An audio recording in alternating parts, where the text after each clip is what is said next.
Welcome to Kenton's videos. Enjoy the video. In this video, I will show you how to change the oil in your Honda Odyssey using an easy method.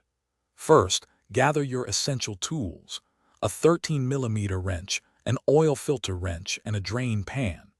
Make sure you have the correct type and amount of new engine oil, typically about 4.5 quarts, and a fresh oil filter.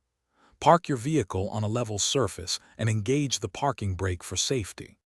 Next, locate the oil drain plug, usually found at the bottom of the oil pan. Place your drain pan directly underneath it.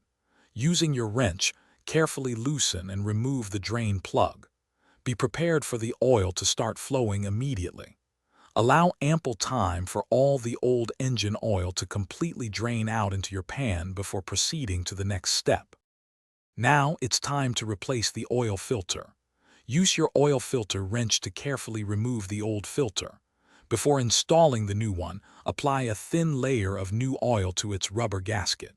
Hand tighten the new filter until it's snug, then give it about 1/4 of a turn more.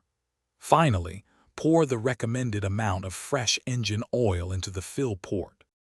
After adding the new oil, replace the fill cap and start your engine for a minute to circulate the oil.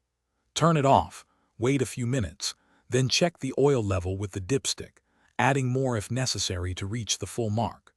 Remember to properly dispose of the old engine oil and filter at an authorized recycling center. Also, for more great tips and deals, check the description below, including a link to the simple path to wealth. Thanks for watching. Consider subscribing if we helped you.